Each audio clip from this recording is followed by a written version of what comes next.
They thought they were the law, until they shot the one man who actually was the law. They thought they ran the neighborhood, the streets, and even the air we breathed. But this time, these self-proclaimed HOA cops were about to learn that their fake authority meant nothing when real power knocked on their door. It all started on a calm Wednesday afternoon, the kind of day that feels too quiet, too peaceful, like the universe is holding its breath before everything goes wrong. My client, Mr. Chris, wasn't your typical visitor. Private, reserved, and mysterious. The kind of man who gave off the impression he knew more than he said. I'd offered to meet at my office, but he declined. Suggested a coffee shop. Again, no. Finally, he said, "Let's meet at your house." I should have taken that as a red flag, but I'd dealt with billionaires, shady board members, and arrogant HOA officials before. What could possibly go wrong? In my neighborhood, everything.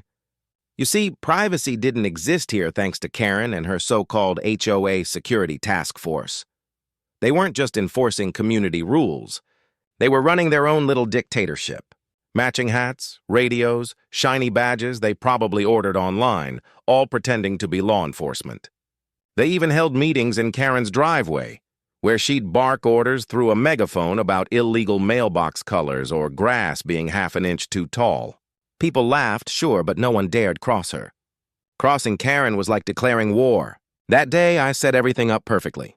Coffee brewed, contract papers ready, house spotless. Mr. Chris called, said he was close to the gate. Simple enough. I waited. 10 minutes passed, then 20. Nothing.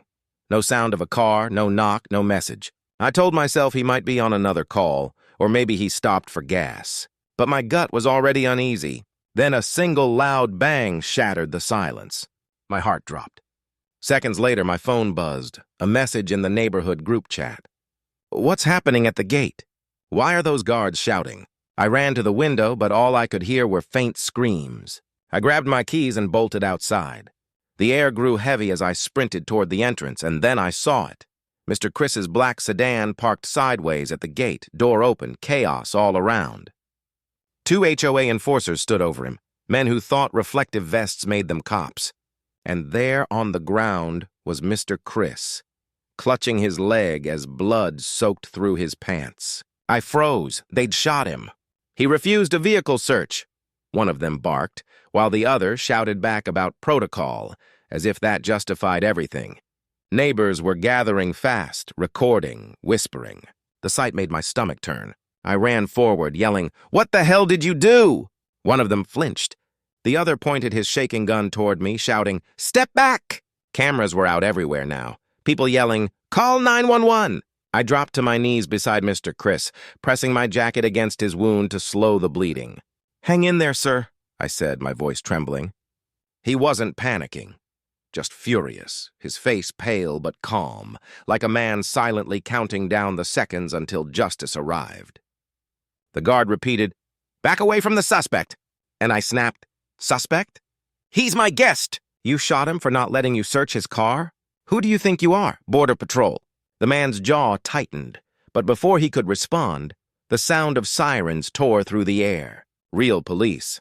Finally.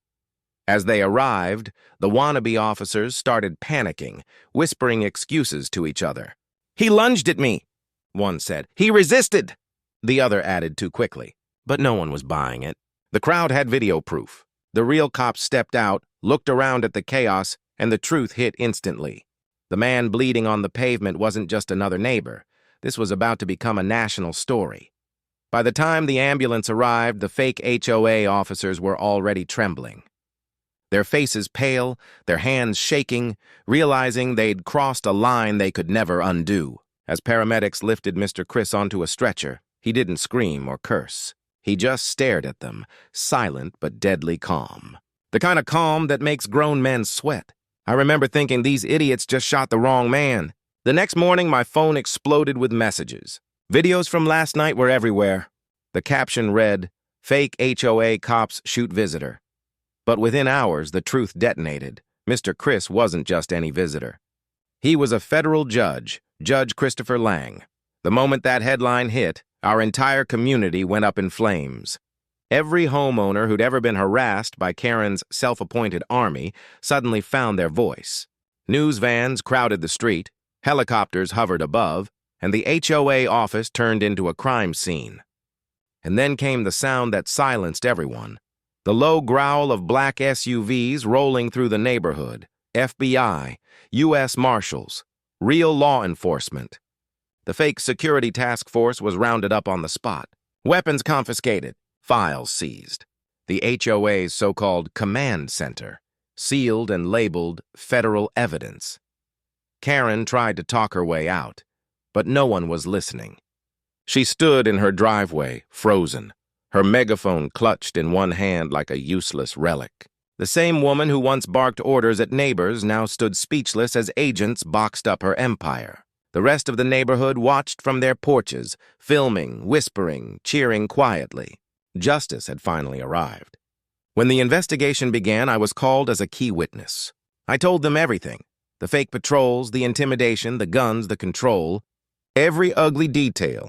And when Judge Lang recovered, he made one thing clear. He wasn't letting it go. The charges came fast. Aggravated assault with a deadly weapon, impersonating law enforcement, unlawful detainment. 30 years minimum for the shooters. Over $1 million in restitution. The HOA was dissolved overnight. Karen didn't go to prison, but her empire crumbled in front of her eyes. The power, the gossip, the control, the gone. Her name became a warning label across every HOA forum online. People used to fear her. Now she was a meme. I'll never forget that morning when the news showed the fake HOA cops being led away in handcuffs. I stood on my porch, sipping coffee as black sedans rolled out of the community. Real officers replacing the fake ones. And I thought, justice never looked this good. That neighborhood, once ruled by fear, finally felt free. The signs that once said Community Watch now meant something again. The lesson? Power built on ego always collapses, and sometimes karma arrives in a government-issued SUV.